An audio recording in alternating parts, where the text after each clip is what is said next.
that it has always been an honor serving with all of you. Maraming salamat po. Assalamualaikum warahmatullahi wabarakatuh. Thank you very much, Minority Leader MP Alamia. I believe all of members here share your observations and perhaps some of the misgivings that many of our members felt during the course of the Senate deliberation of the extension.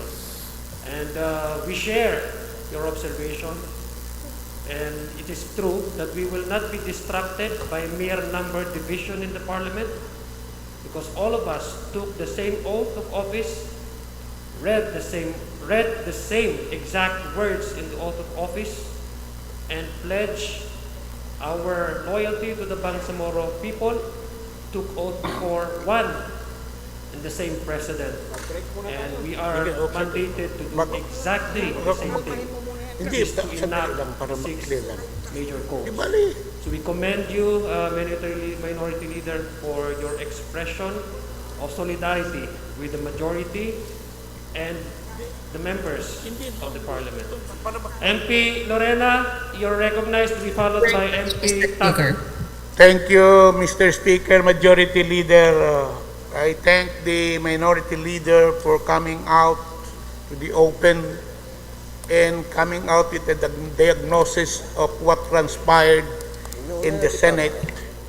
Clearly, the manifestation is joined by many, and therefore I should congratulate and I salute her for opening up the unopened deliberation in the Senate.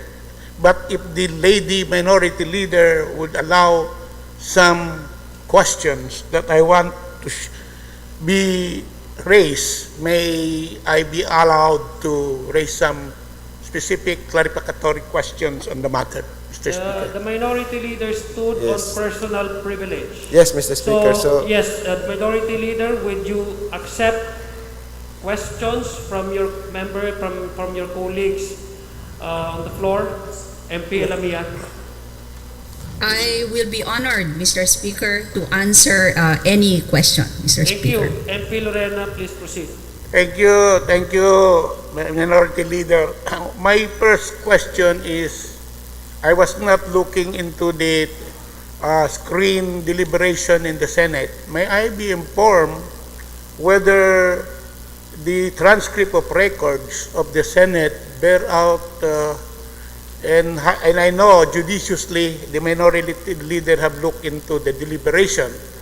Was there really a statement to the effect that there is a division in the Parliament among minority? Just a point of clarification, Mr. Speaker. Yes, Mr. Speaker, we have confirmed this, and we have video recordings of the Senate proceedings, Mr. Speaker. But I would just also like to inform all the members of the BTA, especially those who are not able to watch, although the whole proceeding is available on YouTube also and in the website of the Senate, that eventually, although they have not yet approved on second reading, the changes that will be made on the committee report of the Senate Committee on Local Government with respect to Section 2 of the extension bill that tackles the representation of the next BTA, there is an understanding among the members of the Senate that they will be removing that particular section, Mr. Speaker. Although as of this writing, as of today, that has not yet been changed, Mr. Speaker. Thank you. And thank you also for elucidating on the status of the bill. Seemingly, the report has not yet been acted upon because it has not been approved on second reading. And therefore, are there joint manifestation from the floor which would amplify the fact of division with respect to the passage of the priority codes jointly by both minority and majority in the Senate? I just want to be clarified because, as I said, pardon my absence then. I want to know. Thank you to the Mr. Speaker. Thank you to the good MP from Sulu. That is a very important question. Right now, there is no joint resolution or manifestation, whether it is formal or informal, coming from the Bangsamoro Transition Authority with respect to the matter, Mr. Speaker. Thank you. So, you also mentioned earlier that there is a move to remove that particular portion of the exchange between Majority Leader Mig Subiri and the principal committee chair of the local government committee. Was there that intention recorded in the transcript of proceedings? That Thank you, intention to Mr. remove. Speaker. Actually, with all due respect, just to correct that, there was no manifestation in the Senate to expunge from the records what has transpired when Senator Lacson interpolated Senator Mig Subiri and Senator Tolentino on that particular matter with respect to having two groups in the BTA, that there's the majority and the minority, Mr. Speaker. So there was no manifestation at the Senate level that they would like to have that expunged from the records. It is still there for now, although the agreement that was made based on the interpolations of the other senators is with respect to Section 2 of the extension bill, which provides that there will be, from the 80, there will be 47 will come from the MILF, 6 from the non-Moro IPs, where I also mentioned earlier that a province outside BARM will be included. Lamitan was excluded. We have also not seen in the committee report the Moro National Liberation Front, and they have manifested this more than sufficiently in the Senate that the group, the MNLF, has not been included in the language of Section 2 of the extension bill. And based on my analysis of the proceedings in the Senate, in the last proceeding, the last session where they discussed the extension bill, they intend to remove Section 2, to amend the bill and remove Section 2, where those provisions that have offended other groups, other sectors, and were questioned because of representation, they intend to remove that section, Mr. Speaker. Now, I would be soliciting your personal view as a lawyer and having read 11054. From my view, the misunderstanding may have resulted because the procedural niceties provided in 11054 with respect to the relationship between the national government and the autonomous region, which is sometimes called as the intergovernmental relations, which includes, among others, the Bangsamoro Parliament and the Congress of the Philippines Intergovernmental Relation Mechanism, has been misunderstood and has not been operationally taken care of. Perhaps, from your view, is there a need for us to even discuss this with the national government and the Congress of the Philippines? I am soliciting your personal view as a lawyer and a human rights lawyer. Thank you very much, Mr. Speaker. The Honorable MP from Sulu. That is a very relevant question, Mr. Speaker. And so, as to my opinion as a lawyer and as a member of the Bangsamoro Transition Authority, reading into the provisions of the Bangsamoro Organic Law, where it provides that there shall be created a Philippine Congress Bangsamoro Parliament Forum. So it serves as the intergovernmental relations body that would be the main coordinating body and even oversight. When we talk about oversight in the legal sense of the word, then this is the body that should be, activated and should be operationalized and should be utilized when it comes to looking at reviewing the BOL RA 11054, if there's a need to amend that. And I agree that this should have been the venue where all of these discussions should have been made.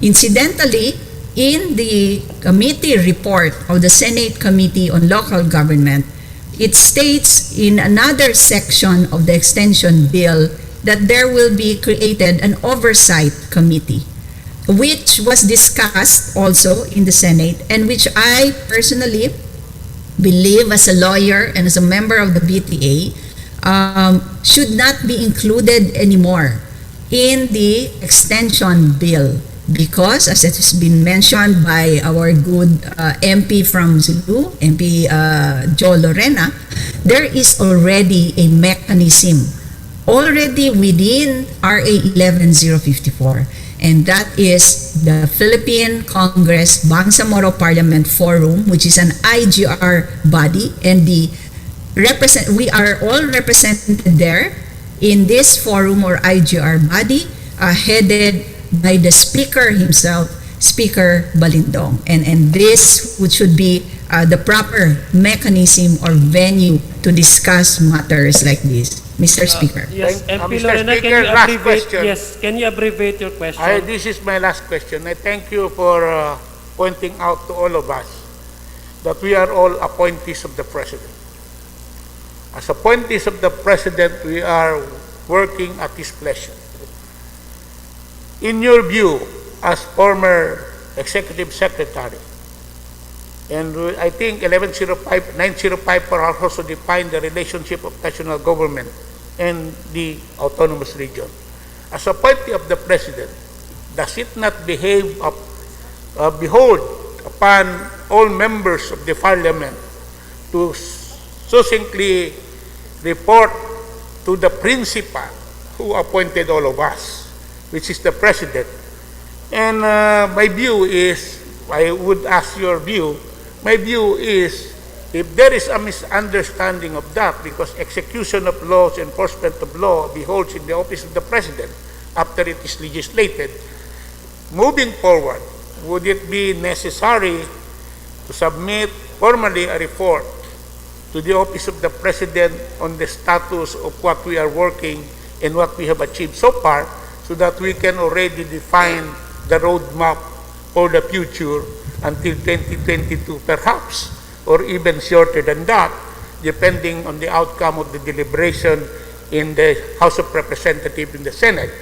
As appointee of the President, is it not required or mandatory to submit not only an official but formal report to the President on what we have? Perhaps we must know, so that we will be able to articulate officially what we have achieved. And perhaps on this note, we would ask those who are preparing the reports as provided for under 11054, not only to summarize the report, but to attach verbatim reports, so that we will know, so that the President will also know from the status of what we in the Parliament are doing. After all, we are at the mercy of the President, whether since 11054 has provided the appointing authority is vested no other than the President of the Republic of the Philippines. In my view, in your view, would it be necessary for each and every one of us to submit our own prognosis and report, so that the President also, who is our principal, may be guided accordingly? Thank you. That would be my last question. I would thank you, the Lady Minority Leader, for elucidating some of the points that I raised. Thank you, Mr. Speaker. Here. Thank you very much, Mr. Speaker. MP Joe Lorena. Mr. Speaker, I agree with what has been raised and suggested by the good MP from Sulu. In fact, it is provided in the Bangsamoro Organic Law under RA 11054 that the BTA should make a report to the President at the end of our term. We should make a report. And considering that we are all appointees of the President, and therefore, as mentioned by MP Jo Lorena, the President is the head of the entire executive department of the country, and so it is in charge of executing laws. And because it is in charge of executing RA 11054, then we are required, even as a standard operating procedure, to submit regular reports to the office of the President. And since we are headed by the Chief Minister, who heads the entire regional government and heads the executive authority of the BTA, while the Parliament is headed by the Speaker, then it is therefore just, we expect that these reports are regularly submitted by the Office of the Chief Minister in coordination with the Office of the Speaker of the Parliament. And so I agree with the good MP from Sulu that we should be submitting all of these reports, and I agree that it should not just be a general report, but it's a regular, it's a report with specifics, with details attached, and this should be done regularly. In normal government bureaucracy, all of these accomplishment reports are usually submitted bi-yearly, meaning every semester. So 2 times a year, we should be submitting a report. It will serve as our performance evaluation, which incidentally, we don't have in the BTA. And I think that we should have some kind of a performance evaluation system, which is required in all other government branches and entities, where we need to submit every semester an evaluation, an assessment of our performance. Thank you, Mr. Speaker. Thank you. Yes, I already Move have recognized. move to suspend, Mr. Speaker, for 1 minute. Mr. Speaker, Yes, before we act on the motion, yes. What I already acknowledged, recognized MP Tago, but there's some point of there's a motion to suspend, so we will have to suspend for 1 minute. one minute. 5 minutes. Session suspended for 5 minutes.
On microphone.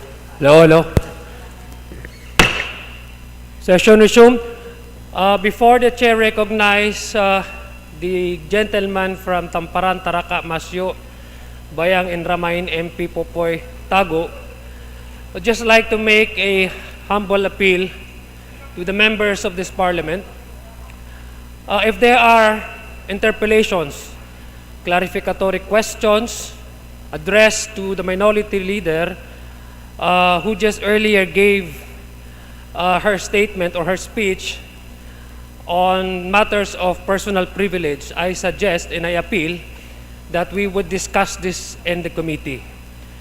Because essentially the speech of the minority leader is just a clarification that there is indeed no obstructionist in the parliament, that insofar as minority or majority groupings in this parliament is merely an official functions for each of these members on both groups to perform the legislative duties in reaching a consensus in order to enact the 6 major codes, which is basically the mandate of all the members of this parliament.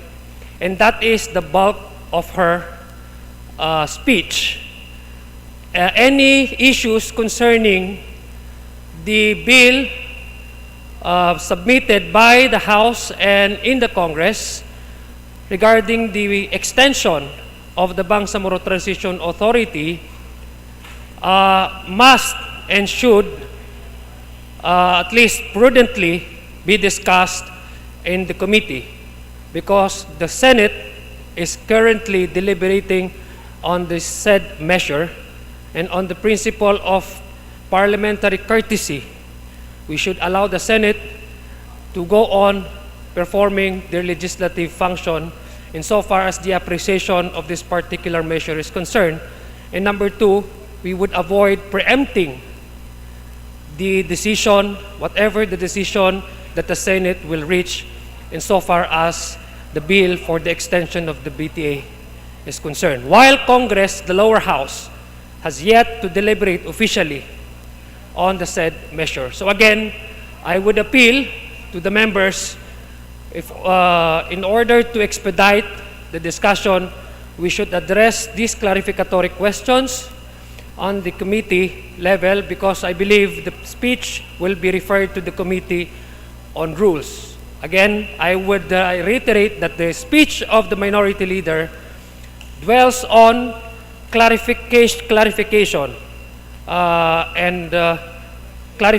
in explaining that there is no division in the parliament insofar as trying to enact the 6 major codes, which is essentially the mandate of each and every member of this parliament appointed by one and the same president. MP Tago, you're recognized.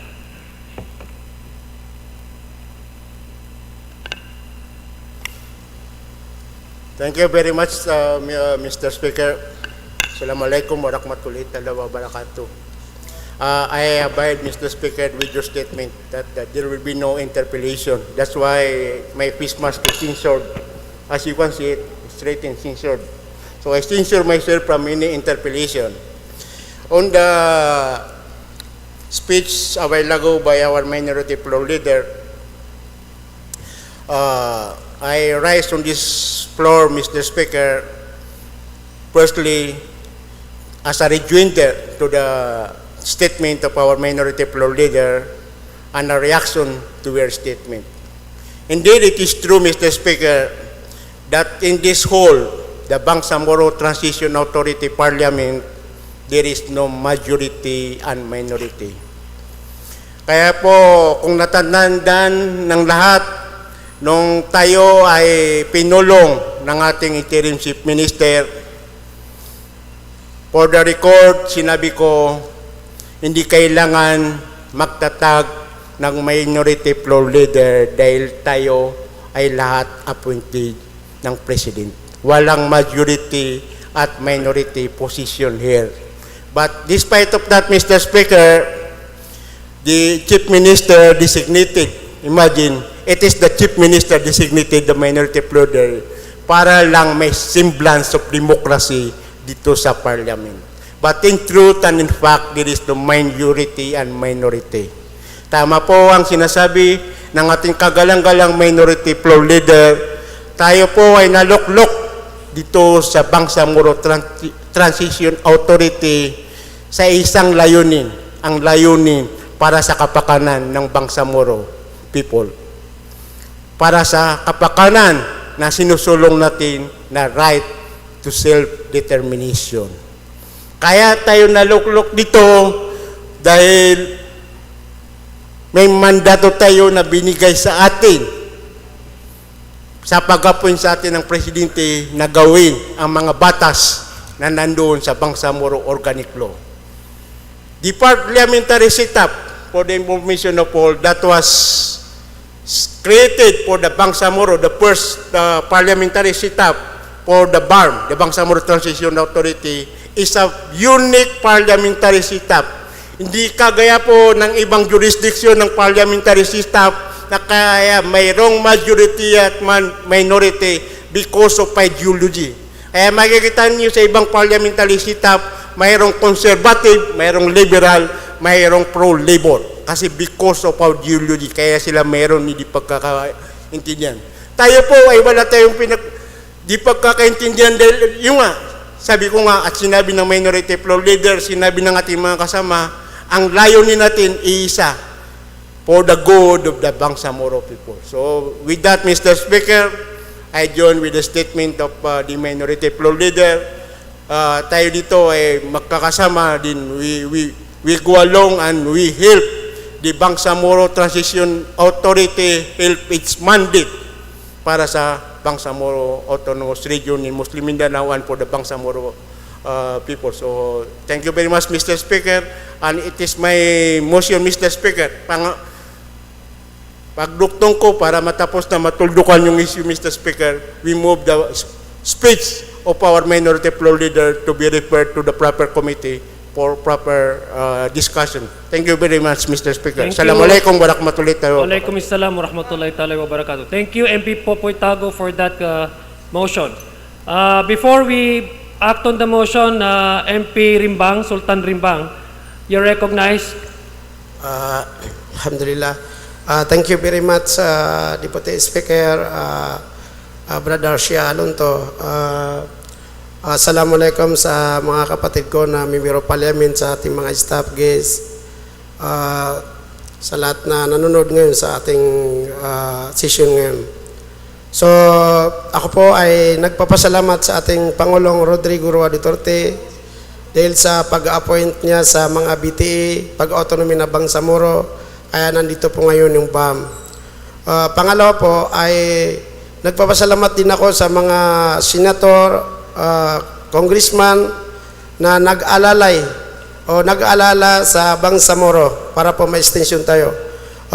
Sa ating mga kagalang-galang na mga senador, ay gusto ko po iparating sa inyo, Senador Christopher Lawrence Bongo, Senador Miguel Subire, Senador Tolentino, any others, Senador aking kumpare na si Senator Coco Pimentel, na dito po sa membro po na parlamento ay ang ginagawa po namin dito, kaya nga po actually po wala pong tatawagin na minority o majority dahil sa pag nandyan po sa BOL 1154 sa provision na isa po yon na appointed by the government. Isa po tayo mga parliament na inappoint na ating gobyerno sa mandatos ng ating Pangulong Rodrigo Roa Duterte. Dito po sa parlamento ay wala pong nangyayari bangayan dito regarding po sa illegal.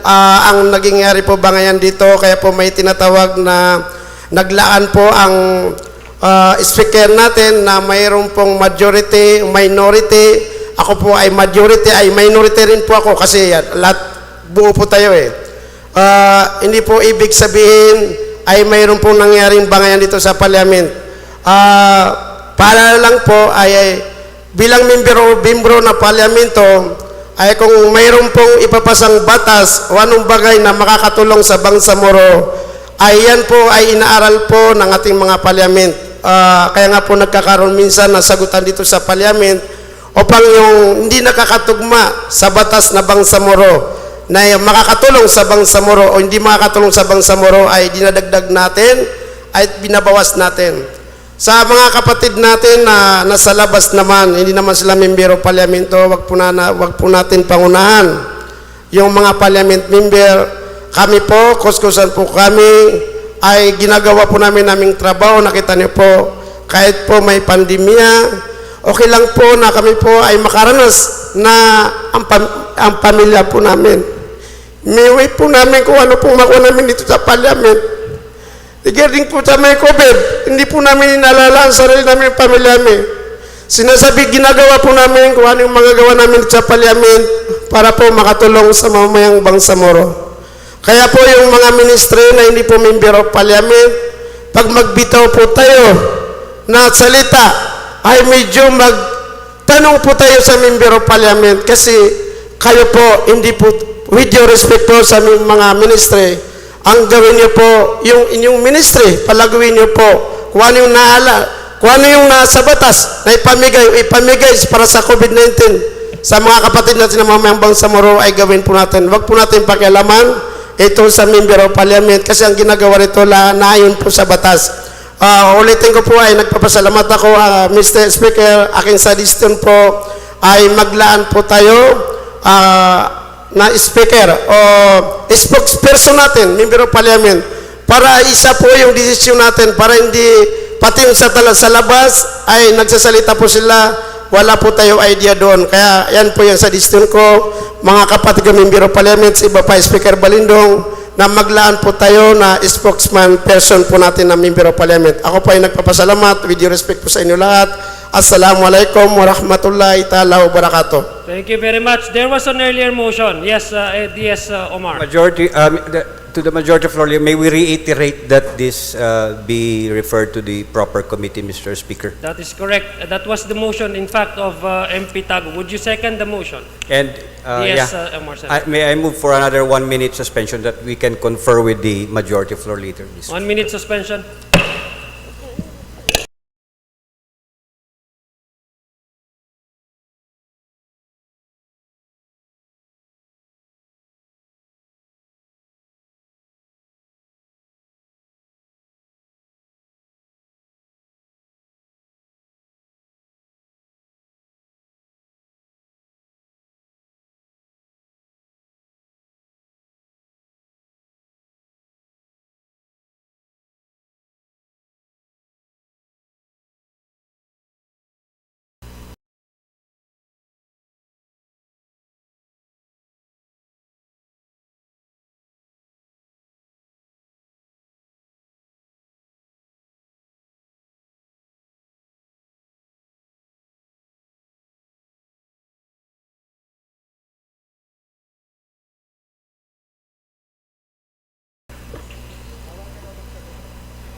Session resumed. There was an earlier motion to refer the privileged speech of the minority leader to the Committee on Rules.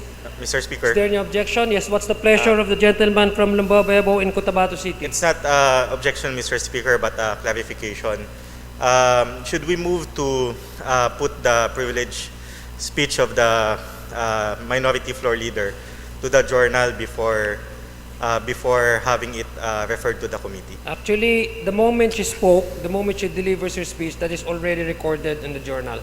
Your Thank you, Honor. Mr. Speaker. Thank you. Yes, there's a motion to refer to the Committee on Rules. Is there any objection? Hearing none. The motion is approved. Privileged speech of the minority leaders referred to the Committee on Rules. Thank you, MP Liza Alamia, for that speech. Majority Leader. Another thing, Mr. Speaker, may we move that the statement referring to the non-members of the Parliament be striking out of the records, Mr. Speaker.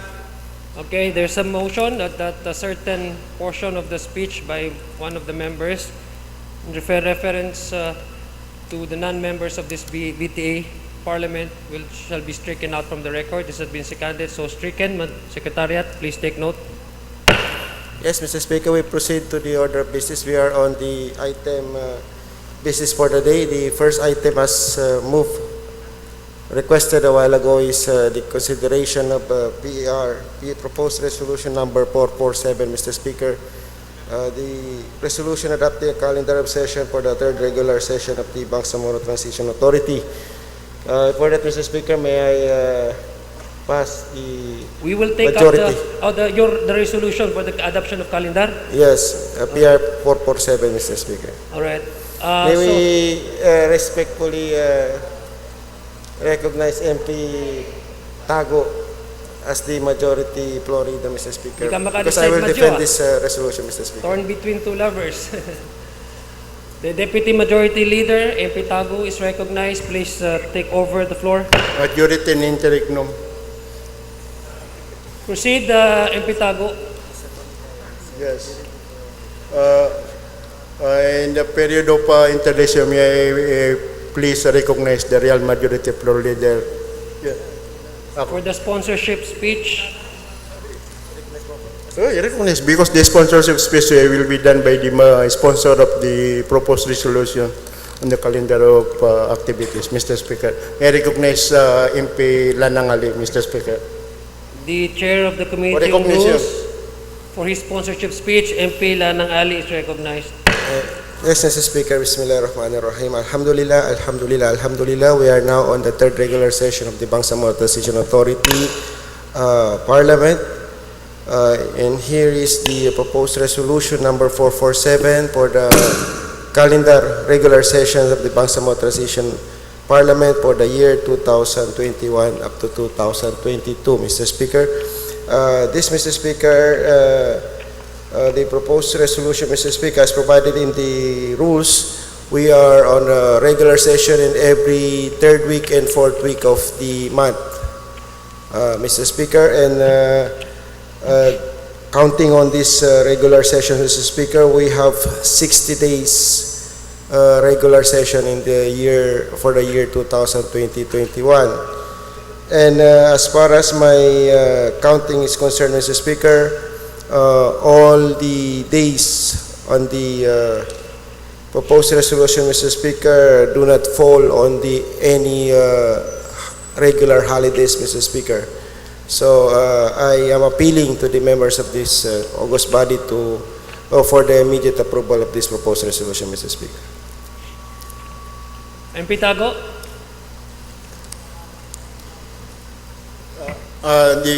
There being it is an appeal of the majority floor leader, Mr. Speaker, for the approval. And if there is no one to interpolate the majority floor leader, I'm moving for the termination of the interpellation. If there is interpellation, MP Lorena. Should we adopt first, MP Tago, the Yes. committee report of MP Lanang? So we adopt first the committee report of MP Lanang. It is not a committee report, Mr. yes, Speaker. it's a It is not a committee yes. report. This is Sorry. only a simple resolution I agree. that was agreed Yes, a while ago to yes. be part of the I business stand- for the day. So, I stand corrected. Yes, yes. So Thank we you very open the much. period of debate and interpellation. yes, right. I'm opening the period of interpellation and debate, Mr. Speaker. Thank you very much. Period. So, with your permission, we recognize MP Lorena for his interpellation, Mr. Speaker. Period of debate interpellation is now open. MP Lorena, you're recognized. Thank you, Mr. Speaker. During our second regular session, there were times that our Chief Minister calls for special session to address especially items that would facilitate the passage of the codes. We have accomplished 3 major codes, and we are now in the tail end of the 2021 to 2022. There are still 2 major codes, the election code and the local government code. This is outside from the revenue code in the Indigenous Peoples' Rights Act. May I ask the majority leader whether this is considered in the 2-week schedule as provided for in the calendar of sessions we have. Yes, Mr. Speaker, with respect with the special session, Mr. Speaker, the rules provide that the Chief Minister may call at any time of the day during the regular sessions period of the year a special session upon writing to the Speaker stating the urgency of the special session, Mr. Speaker. Pwede po yan kahit saan po, basta may sulat po ang Chief Minister na magpatawag ng special session, Mr. Speaker. I understand that, Mr. Speaker, but mine is about the time that is needed to pass the other codes that we have not accomplished. I thought it necessary that we have now to finish all the codes. And therefore, we must have, in order to be just and fair to the Bangsamoro people, we have to double our time. This for this reason that I have to ask the majority leader whether there was consultation on the matter of accomplishing the major codes, so that if time warrants that we have to double our time by scheduling 3-week sessions, then I would have opted for that, because I do not like to leave this parliament without accomplishing the other major codes. So if the majority leader would like to clarify why we are still maintaining what we call business as usual, when it is no longer business as usual because extension is being called and that we have been already looked into to finish these codes. Yes, Mr. Speaker, with respect to the priority codes, it is the as stated by the Chief Minister yesterday, Mr. Speaker, that the priority codes will be passed this year, Mr. Speaker. And with respect to the urgency of the passing of this on schedule, Mr. Speaker, ganito po yan, Mr. Speaker. Kami po ng Subatra ay nagpaplano po ng isang strategic and operational plan kung how and when of the day datin dapat may pasa o may file, ma-discuss sa committee, may balik sa plenary for deliberations ang bawat priority codes. Dapat po ay naka-schedule ito ngayong May and then na-move sa June dahil po sa sudden pagtaas po ng COVID-19. Ito po ay naka-schedule dapat nung second week ng June, pero na-postpone po natin and move po natin dahil po medyo naging mataas yung COVID-19 ngayong buwan ng June. So pag ito po ay maging matuloy po itong planning natin sa Parliament, hopefully by first week of July, and I am targeting here inside the SKCC, no, first week ng July, para mapag-usapan po natin kung anong araw, kung anong buwan, kung anong time natin na aprubahan yung mga priority ko sa yun, without mentioning the other priority legislations, Mr. Speaker. So yun po yun, nasa planning po yun, nasa pipeline po yung planning na yun. Hindi lang po natin medyo na-implement dahil po sa sudden surge ng COVID-19, and wala po, ang Davao, Cagayan de Oro, ang Jensan ay sarado po ngayon ang kanilang border dahil po sa COVID-19 pandemic. So ang napagdesisyonan namin sa Subatra and including the Speaker is dito na lang po ma-held sa SKCC para pag-usapan kung paano tayo mag-move forward dito sa mga priority codes ito, Mr. Speaker. Thank you.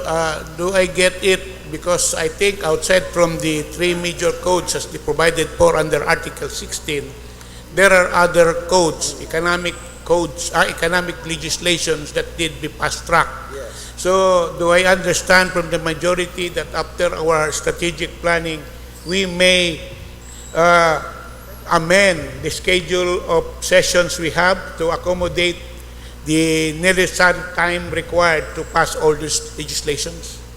Yes, Mr. Speaker. With respect to the 3rd week and 4th week, Mr. Speaker, that will be our regular sessions, Mr. Speaker. On the 1st and 2nd week, Mr. Speaker, the Chief Minister may call a special session if there is really a necessity to call for that special session, Mr. Speaker. Meaning, the 1st week and 2nd week of the month, Mr. Speaker, if the Chief Minister would decide na kailangan nating tapusin itong priority cruise to despite na hindi na siya nakapapaloob sa regular sessions, ay pwede po nating gawin itong sa special sessions na to. So nasa kay Chief Minister at kay Speaker na po yung decision. But this proposed resolution, Mr. Speaker, just define the regular sessions of the Bangsamoro Transition Authority, Mr. Speaker. MP Lorena, are you proposing an additional session days? That is based on the workload, Mr. Speaker. If the workload demands, because there are other legislations like we have, for example, I would like to cite our Bangsamoro Fishery and Development Code, which did not go through the first reading because there were unanimity in recommending. We want to fast track also economic provisions and implement economic provisions under the ball, because while their code provides that there are 6 major codes to be done, but it does not foreclose us under the general welfare to pass in the other codes in order to enhance not only the revenue capacity of the BARM, but also to deliver programs and projects to our people. I would like to be very candid, Mr. Speaker. Until now, the island provinces is waiting for some economic provisions by way of legislation. And I am sorry to say that we have given ample time for that legislation to become fruition, because legislation are necessarily to provide the necessary basic services to our people. I would be remiss to part from this parliament without even initiating that kind of legislation. Well, we have agreed that the initiative to pass legislation is the proper province of the government of the day. Does not foreclose the members of the parliament to initiate legislation for the welfare of the Bangsamoro. And I would like to be charged or incompetence with the appointing authority for not doing that. Rest assured that we will do our best to pass even individual bills in order to accommodate the requirements of our people. Yesterday, the Chamber of Commerce of Sulu asked us to pass the Sulu Economic Development Authority, Special Port Authority, and we will have to legislate. The truth of the matter is, I will debate last period of this time to crop up legislation. I would like even to ask bill drafters to prepare it for me so that we can embark on a very progressive, dynamic parliament that will not only be confined to the basic codes that we have been provided for, but to provide economic ameliorations to our people, which until today, I must say, have been lacking in our provinces, particularly in the island provinces of Sulu. Thank you, Mr. Speaker. Thank you. Will you be availing of the period of amendment, MP Lorena?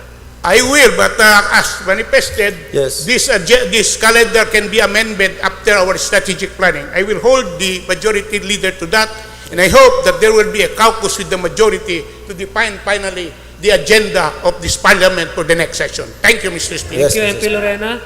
Yes, Majority Leader, you have a response. Yes, short intervention on the statement on the amendment of the calendar of activities. Actually, our calendar of activities as shown here is pursuant to our rules, because our rules is every third and fourth week of every month. So if you add another calendar of activities, that will be amendment of our rules, or it will be through the or to the letter of the Chief Minister for the special session. That will, if we go on the statement, on the language of our parliamentary rules, Mr. Speaker. I agree. I think the proper premise... That's my concern, Mr. Speaker. Yes, I agree. I think the proper premise to do that is to amend the House rules in order to accommodate additional working session days. And I agree with the observation of MP Lorena. I think we need to double time. MP, the Deputy Minority Leader, the lady from Maguindanao, you are recognized, Your Honor. Thank you very much, Mr. Speaker. Looking at the proposed resolution, Mr. Speaker, even without enumerating the calendar, Mr. Speaker, we are certain that our rule states that we have a session every third and fourth week of the month, Mr. Speaker. Am I right? Yes, Mr. Speaker, we have a session on every third and fourth week of the month, Mr. Speaker. However, the calendar of activities of Parliament, Mr. Speaker, as per practices in every jurisdiction, Mr. Speaker, there should be a resolution defining the regular sessions of the Parliament, Mr. Speaker. Thank you, Mr. Speaker. I think there is a rationale why we need to enumerate the dates that the session that we have. It is not just an enumeration, but it should be linked or founded with a plan. And earlier, the majority floor leader said that there will be planning that will be done to determine the priority legislations and the schedule, Mr. Speaker. If that is the case, Mr. Speaker, are we not doing this ahead of the planning exercise that is supposed to be done prior to this resolution? Madam MP, would it be okay if we ask you to remove your face shield because it obstructs the, we barely hear and understand your Thank you, question. Mr. Speaker. Thank you. Ulitin ko po. Sinabi ng majority floor leader kanina na magkakaroon ng planning at dapat nagkaroon dahil sa COVID na move, Mr. Speaker. Sinasabi ng rules natin na even wala itong enumeration of dates, we are certain that all these dates are found in our rules. The reason why we are enumerating is that there is supposed to be a link to the activities of the committees and the parliament. That's why we are enumerating this. Now, Mr. Speaker, given all these dates that are fixed, actually, Mr. Speaker, and in relation to the earlier interpellation of MP Lorena, are we certain that the priority codes and all the other codes will be passed into law as mandated by us? Majority Leader? Mr. Speaker, as stated previously by MP Jo Lorena, the Parliament can act on this particular schedule or improve or amend this particular schedule through Parliament action, Mr. Speaker. So this is not as cast in stone, Mr. Speaker, as permanent, Mr. Speaker. So if we decide in the planning, Mr. Speaker, to improve this calendar of activities, Mr. Speaker, we can do so, Mr. Speaker. So I believe there is no conflict on the issues of MP Baintanang Patuan. The purpose of this resolution is due diligence, Mr. Speaker, so that every members of the Parliament can be reminded on what particular day when there be a regular sessions of the Parliament, Mr. Speaker. So in other words, there is resolution insofar as the setting up of dates. Yes, Mr. Speaker. It's just a simple reflection of what was stated under the House rules, Mr. Speaker. Yes. Yeah, Mr. Speaker, actually I am proposing that instead of just enumerating it here, there should be a legwork prior to the enumeration. And that legwork means an attached plan to all of these schedules, Mr. Speaker. And I think that's the rationale why are we enumerating, Mr. Speaker. Mr. Speaker, my second point, Mr. Speaker, is given that we know in the rules that we have a third week and fourth week sessions, Mr. Speaker. Is it a given assumption that whether or not there is an advice or notice coming from the Secretary General, there is a session? Mr. Speaker, First of all, the schedule of the regular session, Mr. Speaker, are, as said before, are defined in the House rules, Mr. Speaker, in the third week and fourth week of the month, and every Tuesday, Wednesday, Thursday, and it's also defined in the House rules, Mr. Speaker, that in every Wednesday there will be a Chief Minister's hour, and in Thursday there will be a privileged speech. My point, Mr. Speaker, is everything that we have done here, Mr. Speaker, are in accordance with our House rules, Mr. Speaker. So the purpose of providing the exact date, the date of the regular session, Mr. Speaker, precisely is again to implement the rules. Number two, Mr. Speaker, is to remind us on what particular days of the month that there will be a regular session, Mr. Speaker.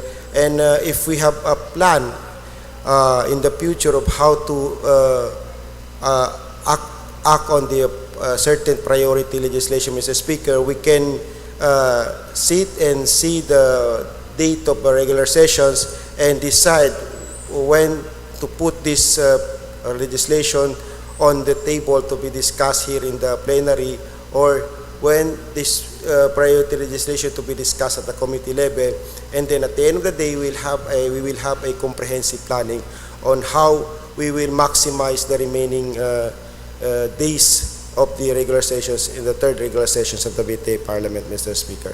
That is the purpose of this proposed resolution, Mr. Speaker. Mr. Speaker, I think the good majority floor leader answered my earlier question of the rationale why are we enumerating. But given that answer, Mr. Speaker, I still suggest that we should deepen it by coming up with a plan attached to these schedules, because, Mr. Speaker, the way I look at it, there are so many pending bills and resolutions, even in the first and second regular sessions, that we haven't acted upon, Mr. Speaker. And considering the priorities that were mentioned by the Chief Minister yesterday, I doubt that this schedule would fit all those requirements that are expected of us, Mr. Speaker. Nonetheless, Mr. Speaker, my second question, Mr. Speaker, that was not answered, Mr. Speaker, is that even though we have this schedule in this resolution, Mr. Speaker, is it mandatory for the Secretary General to issue a notice to the members of the Parliament, or there is no need, even there is no notice coming from the Office of the Secretary General? It is a given fact that we need to attend the session. Yes, Mr. Speaker. Once we approve this proposed resolution, Mr. Speaker, it is a mandatory on the part of the members of the Parliament to secure copies of this proposed resolution and put it in their office so that they can be full burst of the schedule of the sessions. Nevertheless, Mr. Speaker, the Secretary General may send notice to each member of the Parliament to remind them of the particular regular sessions of this August body, Mr. Speaker. Thank you, Mr. Speaker. My last point, Mr. Speaker, is that given the schedule, Mr. Speaker, for the last 2 years of dealing with the budget of the Bangsamoro government, I have noticed, Mr. Speaker, that we have allotted the very minimal time for the deliberation of the budget, Mr. Speaker. Does this schedule consider a thorough deliberation by this time of the budget of all the ministries and offices, Mr. Speaker? Because at this point in time, Mr. Speaker, I'm contemplating, and as Vice Chair of the Committee on Finance, Mr. Speaker, I will not allow a very simple deliberation on the budget of the ministries, Mr. Speaker. Yes, Mr. Speaker, we can discuss that in the planning activities of this August body, Mr. Speaker, and we can put on the particular date or months of when we start deliberation of the budget, Mr. Speaker. Yeah, Mr. Speaker, that's my appeal to this member of this Parliament, that we should allot time. If you try to look at the Congress of the Philippines, they start with August, September, October, November, December as budget season for the Congress. Mr. Speaker, in our case, we're dealing our budget with 2 to 3 weeks, Mr. Speaker, and I think that's not enough, Mr. Speaker. So we should consider in this schedule the budget deliberation, a thorough budget deliberation in that case, Mr. Speaker. Thank you very much. Thank you, MP Empatuan. Anyway, this schedule is just a prescription of what the House rules actually stated. No, if I may appeal to the members, there is no, in fact, should not be subjected to further discussion, because this is just merely prescription according to what the House rules states. These are just merely a schedule. Now, if I may appeal to the members, let's just adopt this so we can move forward. This is just a simple administrative. It is a given, according to the House rules. Yes, Deputy Speaker Omar Sema. Mr. Speaker, magkatabi kami ni Majority Floor Leader. Tanungin ko na lang siya, Mr. para matapos na yung issue dito. No? Is this schedule approved by the Speaker already? Yes, Mr. Speaker, this Speaker, Attorney Ali Palintong tasked me to provide a calendar of activities as part of my work as a majority floor leader of this parliament, Mr. Speaker. This is just merely a magisterial, no? Now, on that note, Mr. Speaker, I move for the approval of this resolution schedule, Mr. Agree. Speaker. Is there any objection to the motion? Before No, I will not recognize any if that is. I mean, Mr. Speaker, Mr. Speaker, before we Yes. act on the motion, which I agree with the gentleman, because this calendar of activities is part of our ministerial, Yes, especially it's the a committee on rules. That is the ministerial job of the committee on rules. However, before we approve on the bill, we should pass it on the process. We should terminate first the interpellation and debate. Then after that, then there is a period of amendments. There is no one wants to amend. Then we close the amendment. Then after that, we approve the measures. So, Mr. Speaker, Well, we have yes, Mr. Speaker, I think So Mr. what is the Speaker, pleasure of the Deputy Majority Leader? Should we continue this interpellation? there is someone. Discussing why the dates are being set that way? Yes, there is so many interpolation in the ditch. I know. I think there's a problem with I the know. ditch. So, Mr. Speaker, in order, there is the problem. We should recognize everybody to speak. Yeah, but just let me to put into record. This resolution is just, if you go to the rules, it is in fact there. So this is just a matter of it's a ministerial job. So I believe there's no other discussion on that. But anyhow, this the pleasure of the Deputy Majority Leader is to continue the deliberation. Yes, we should recognize, with your permission, Mr. Speaker, MP Romy Siga, Romy Saliga. Excuse me, Romy Saliga, MP Romy Saliga. Afterwards, our Deputy Speaker for seniority, Nabiltan, and another senior MP, Musa Jambla. With due respect to him, my uncle. Okay, so we recognize first MP Romeo Saliga, to be followed by the Deputy Speaker Tan and MP Musa Jamla, and then MP Rasul Mitmag, in that order. MP Yes, Saliga, please proceed. yes, thank you, Mr. Speaker. With the remaining time left for us to perform our mandate, ito bang schedule natin kasama dito yung mga committee meetings? Kasi mukhang ito yung kumakain talaga ng oras, Mr. Speaker. Yung resolution na to, Mr. Speaker, pertains to the third regular sessions of the BT Parliament, Mr. Speaker. The committee meetings, as per agreement with the Committee on Rules, we can conduct this in the first and second week of the month, Mr. Speaker. Yun po yun. And as a manifestation, Mr. Speaker, I support yung idea nila MP Joe at saka ni MP Bainta na sana itong schedule na to will tied up with a plan, no, yung mga activity plan, para guided din yung member of parliament na within this week, ito yung ma-accomplish natin. And we need to prioritize yung mga legislations na ipapasa natin given ang dami na hong naka-file sa mga different committees. And if I may propose, Mr. Speaker, dapat focus muna tayo doon sa remaining priority codes and then the rest will follows. Kasi yun yung pinaka-mandate ho natin, Mr. Speaker. And if we need to extend even up to midnight, I think kung may will, kaya ho natin. Ang napapansin ko lang kasi, Mr. Speaker, even in our previous session, mukhang hindi ho natin na ma-maximize yung oras. We said we start at 1, but usually we start at 2. No? So yung isang oras na hindi wala ho tayong nagawa, that's already, no? Malaking sa parlamento. Marami ho tayong nasasayang na oras. We need to maximize every seconds of our time para ho matapos natin itong mga priority codes because we do not want to leave the work. With due respect, kahit may extension or wala, we are mandated really to finish all these priority codes.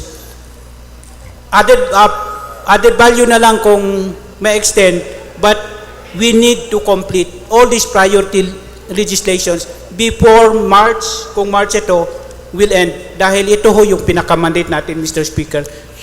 Salamat po. Anyway, if we are Yes. if we are to strictly implement the House rules, all the resolutions, bills that are referred to committees, a committee will only have 30 days to act on it. And then the committee members have the right to unseat the chairman if the chairman is sleeping on his job or her job. And that is precisely if you are to strictly implement the House rules, 30 days lang po ang binigay. So, Majority Leader, I think we should Yes. activate all the committees, especially those committees who have pending resolutions and bills under their watch. So, if we are to implement strictly the rules, the members of the committee, you have a power to unseat your chairman if you think that he or she is not doing her job or his job properly. The Deputy Speaker, Tan, you're recognized, sir. Your Honor. Pagod ako. Salamat, sir. Salamat po, Mr. Speaker. Salamat, Majority Leader. I really don't have objections, but just to qualify, the move to approve subject to further enhancement improvement amendments. Not now, because I would like to await the holding of the strategic planning session. So, kung kailan man yon. Alam ko naman na the rules can be amended anytime. That was our agreement, even from the very beginning. Because I plan to add number of days to our third and fourth week, at least one day, para hindi tayo na wala tayong ginagawa. Salamat po. Thank you, DS Tan, for that manifestation. MP Musa Jamla, you're recognized, yes, sir. Salamat po, sir, Mr. Speaker. Akin naman po magtatanong lang. Dahil nakikita ko sa ating schedule na there will be a resumption of session on July 20 and will end on July 22. And in our Islamic calendar, if you look at our Islamic calendar, that will fall on Eid al-Adha, July 20, and the 3 days Eid will be up to that period. So I hope we will have to consider this because we must respect our own, because this is one why we have raised an issue. Yes, Mr. Speaker. Again, as defined in the rules, the days of the session, Mr. Speaker, if this will fall on holiday, say, for example, Eid al-Adha, definitely we don't have a session on that particular date, Mr. Speaker. Yun lang po kasi malinaw po sa rules natin na in every Tuesday, Wednesday, Thursday ay magkakaroon tayo ng regular session. Kung meron mga araw doon ma-fall sa holiday, talagang magka-holiday tayo doon, Mr. Speaker. So we cannot proceed with the business of the Parliament, Mr. Speaker. Thank you. Last interpellator, the gentleman from Cotabato City in Limbabayabao, MP Rasul Mitmug, you're recognized, sir. Yes, Mr. Speaker, salamat po. Naintindihan ko po na meron tayong 60-day session, tapos etong calendar lang naman natin is as part ng rules pwede natin i-ayos o i-change later on. Pero ang isa din, Mr. Speaker, sa tingin ko po kailangan natin ng number of days, then kailangan natin ma-revise yung ating House rules. Pero Mr. Speaker, before we do that, importante din na it's based on a certain plan. So yun po sana yung inaantay ko lang.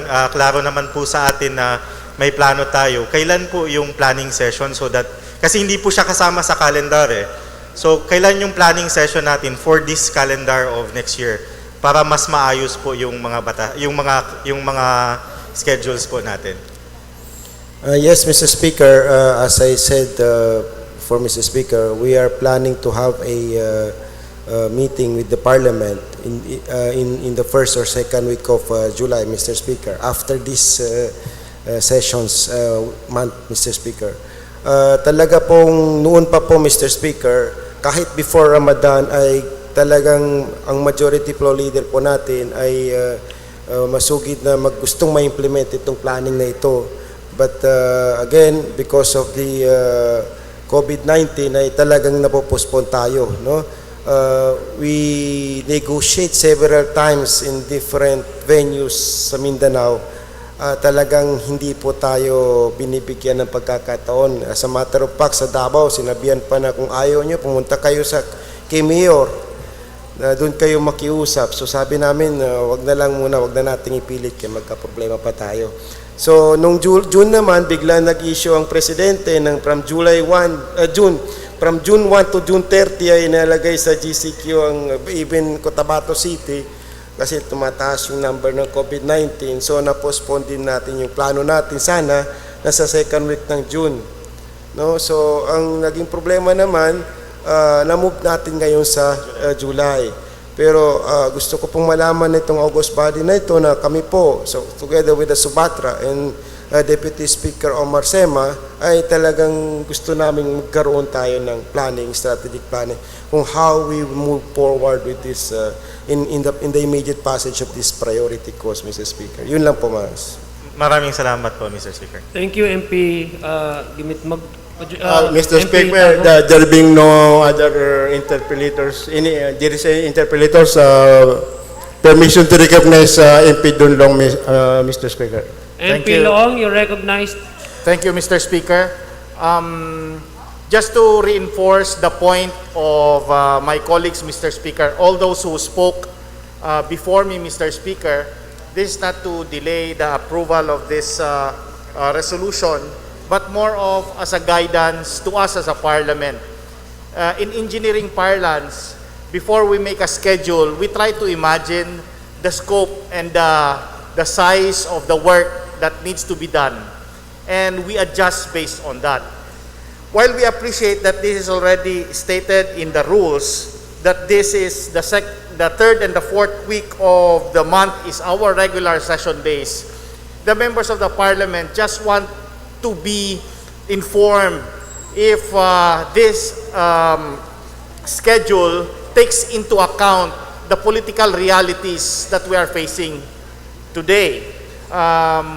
As we know, the President will be meeting with the government of the day today, and did we already consider that there might be codes that they will require us to pass within the next 2 to 3 months that would require us to have additional or more regular session days? Have we already, in engineering parlance again, we have a Gantt chart where we superimpose the schedule with the things that need to be accomplished. There are periods, as what MP Baintan had mentioned, the periods of the budget season, for example. When there's the budget season and it must be passed, maybe there should also be consideration on the schedule as regards to that. And lastly, this 60 session days, does this include, in a matter of projection, the rest of the codes that we have, that we are supposed to deliver, and the dozens of bills and resolutions that are already pending? Mr. Speaker, again, this proposed resolution only provide what the rules stated on the regular sessions, no? Talagang 60 days regular sessions tayo, no? Unless kung ma-amend ang ating House rules. Now, in this proposed resolution, Mr. Speaker, hindi po included dito yung mga special sessions, no? Kung magpatawag ang ating Chief Minister every first or second week of the month ng special session, ay he may do so upon communicating to the Speaker for that matter, Mr. Speaker. So, hindi po, ang ulitin ko, wag po natin tignan ito ng limitado tayo dito. The Parliament can still act on a special session in any first week or second week of the month. Now, the main purpose of again in providing a third and fourth week of the month tayo ng regular session is to give ample time to the committee hearings, public consultations in the passage of the of a particular bill, kasi yung pong mas importante, no, ang hindi po magiging batas ang isang bill kung hindi po ito dadaan sa mga public consultations at committee hearings. No, kahit punuhin pa natin, Mr. Speaker, ang buong month ng regular sessions, kung wala ring committee meetings, public consultations, ay wala ring mangyayari, Mr. Speaker, dahil hindi aabot sa plenary kung wala tayong committee reports. So yun po yung, Mr. Speaker, we have to balance, no, the committee works, public consultations, and the plenary actions in the particular bill, so that ito ay may pasa natin na naayon sa batas at naayon sa saligang batas ng Pilipinas, Mr. Speaker. Yun lang po, Mr. Speaker. Mr. Speaker, last question, Mr. Speaker. Again, what we just want to emphasize, Mr. Speaker, knowing that we are already at the sunset period of our Parliament, we are running out of time.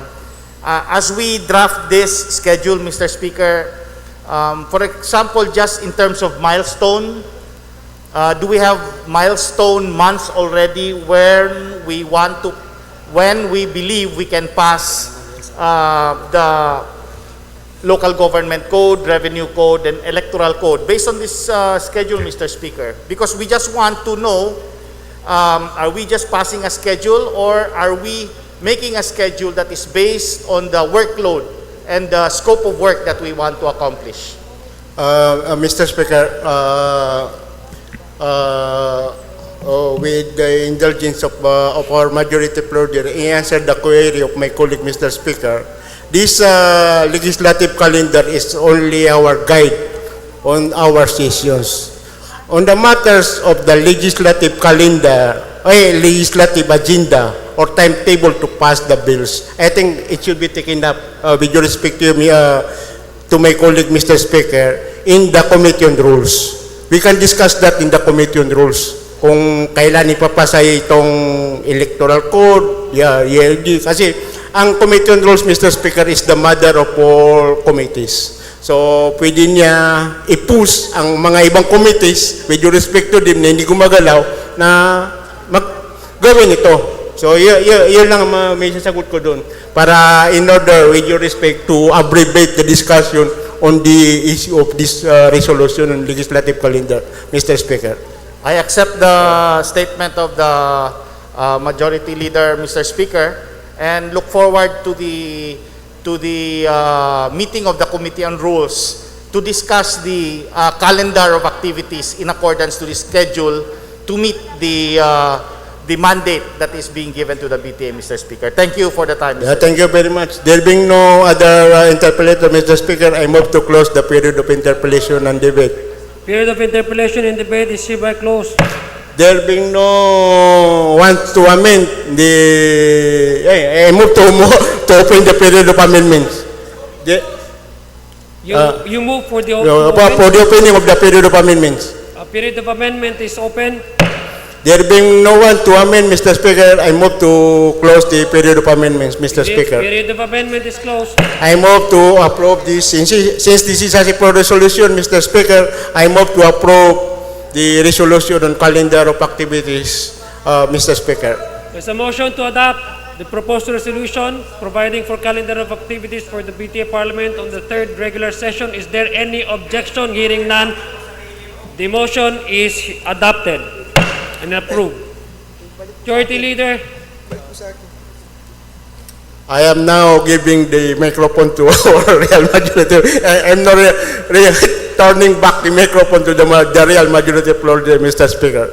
Thank you very much. Ayun pila ng Ali, please resume. Yes, Mr. Speaker, we proceed to the next proposed resolution, 432, 431, 432, and 433, 434 with respect to the resolution related to the Palestinian and Israel conflict, Mr. Speaker.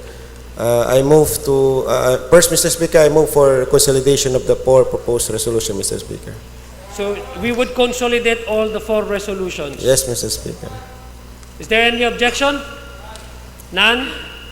So the 4 resolution is hereby consolidated. Mr. Speaker, I move to open the period of interpellation and debate. Sponsorship. May we recognize the sponsors of the particular... I am one of the authors of that of one of the resolutions, so I'm giving way to my co-author of the 2 resolutions which I proposed. MP Tago, please. You can speak for me, MP Tago. Thank you very much. Thank you very much, Mr. Speaker. I think there are 4 resolutions respecting the situation of our brother Palestinians in the Middle East, Mr. Speaker. Although this resolution, Mr. Speaker, has become moved in view of the development in the Middle East and in the Palestinian area, Mr. Speaker. However, the problem of the Palestinian still persists. Unless and until the Palestinian territory was not being settled, Mr. Speaker, it still persists. There is still problem. So there is a need to move on this resolution and approve this. So with that respect, Mr. Speaker, I am appealing, being one of the author and my other authors of this measure, I am appealing to the members of this august body as one Muslim Ummah for and in behalf of our brothers Palestinians in the Middle East, we should approve this resolution in order the voice of the Bangsamoro people can be heard not only in the Philippines but in the international community, Mr. Speaker. That is my appeal to this august body, Mr. Speaker. Thank you very much, Mr. Speaker. I agree, and I think it is not moot in academic, because what triggered this resolution is the particular incident in Sheikh Jarrah in East Jerusalem. Although cessation of hostility to ceasefire was declared by both parties, the illegal occupation of the Palestinian lands by the Israeli government is still ongoing for 73 years. So I think this is very timely. It's not moot and academic, it's still timely.